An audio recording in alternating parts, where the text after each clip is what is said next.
मैंने अपनी पिछली वीडियो में आपसे एक सवाल पूछा था और वो ये कि पर्वतारोही अपने साथ ऑक्सीजन सिलेंडर क्यों कैरी करते हैं। आप सभी बच्चों ने मुझे काफी सारे सही जवाब दिए और सही जवाब ये था कि पर्वतों पर चढ़ते समय हम पृथ्वी के सरफेस से ऊपर की तरफ जाते हैं जहां पर वायु की मात्रा कम होती चली जाती है और ऑक्सीजन की कमी होने लगती है। जब ऑक्सीजन की कमी होगी तो हमें सांस लेने में डिफिकल्टी होगी, परेशानी महसूस होगी और सांस की परेशानियों को रोकने के लिए ही वो अपने साथ ऑक्सीजन सिलेंडर को कैरी करते हैं। तो बच्चों, ये तो बात हुई पृथ्वी से ऊपर जाने की टाइम। अगर हम पृथ्वी से नीचे की तरफ चले, यानी कि पानी के अंदर चले या मिट्टी के अंदर चले, तो वहां के जीव जंतु किस तरह से सांस लेते हैं। आइए इस सवाल के जवाब के लिए कंटिन्यू करते हैं लेसन नंबर 15, हमारे चारों ओर वायु। और आज हम जानेंगे कि पानी तथा मिट्टी में रहने वाले जीवों और पौधों को ऑक्सीजन कैसे मिल पाती है। बच्चों, हम सभी जानते हैं कि हमें जीने के लिए ऑक्सीजन चाहिए, पौधों को भी चाहिए, मनुष्यों को भी चाहिए, सभी जानवरों, कीड़े मकोड़े, पशु पक्षी, सभी को ऑक्सीजन चाहिए।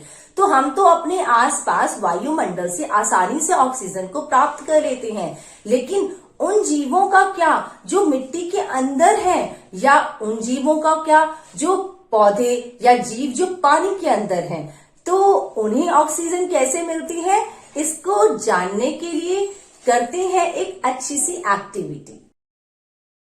बच्चों, यहाँ मैंने एक बर्तन में पानी लिया है। आइए इसे गर्म करते हैं।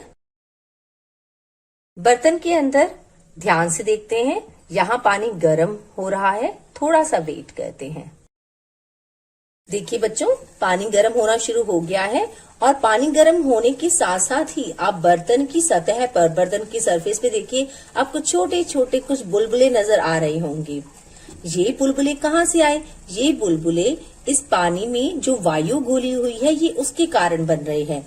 होता क्या है, जब पानी गर्म होता है तो वायु ऊपर उठती है और बुलबुले के रूप में बाहर निकलती है।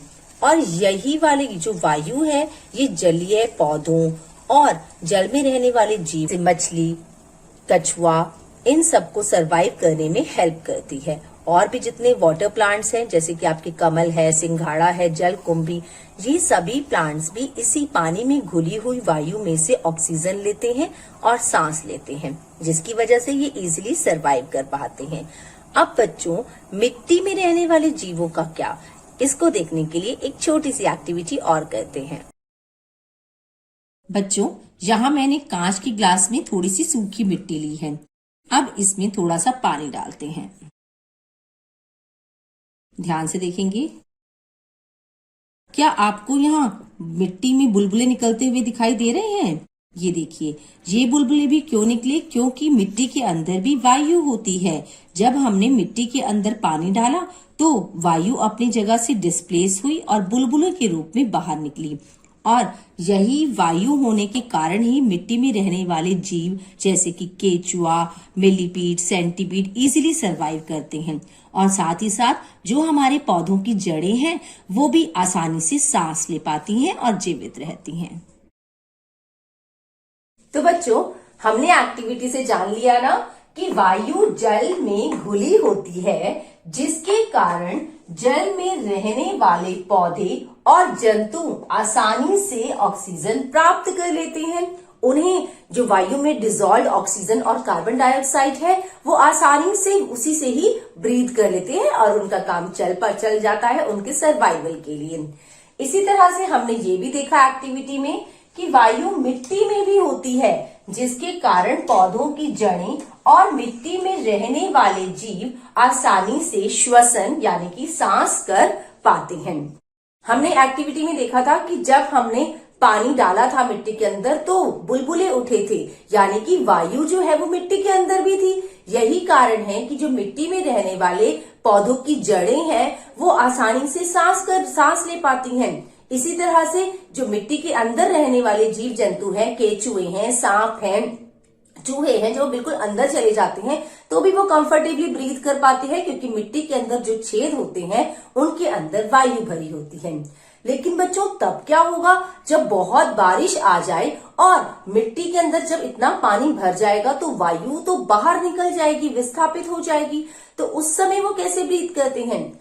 उस समय जो मिट्टी के अंदर रहने वाले जानवर होते हैं वो उसकी सतह पर आ जाते होंगे। आपने जरूर नोटिस किया होगा जब बहुत भारी बारिश होती है उसके बाद केचुए जो होते हैं आपको जमीन की सतह के बाहर दिखाई देते हैं। मुझे तो अपने बचपन याद आता है कि जब बहुत बारिश होती थी उसके बाद जब हम स्कूल जाते होते थे तो हमें सड़कों पर और उसके आसपास किनारों पर बहुत सारे केचुए रेंगते हुए दिखाई देते थे और हमें उन अर्थवॉर्म से बहुत डर लगता था। तो बच्चों आज के लिए इतना ही और अब है आपकी बारी। हमने अब तक ये जान लिया इस चैप्टर में कि हम सभी जीवों को, पौधों को, मनुष्य को, जानवरों को, पक्षियों को, कीड़े मकोड़ों को, सभी को सांस लेने के लिए वायु की आवश्यकता है और वायु के अंदर जो घटक है वो है ऑक्सीजन, जो हम सांस लेते समय अंदर लेते हैं। अब आपका सवाल ये है कि जो हम बार बार इतनी सांस ले रहे हैं, सभी जानवरों के अंदर, जीवों के अंदर, पौधों के अंदर ऑक्सीजन जा रही है, तो ये ऑक्सीजन तो वायुमंडल में खत्म होनी चाहिए, लेकिन होता तो नहीं है ऐसा। तो वायुमंडल में ऑक्सीजन को रिफिल कौन करता है, यानी कि वापस कौन लाता है?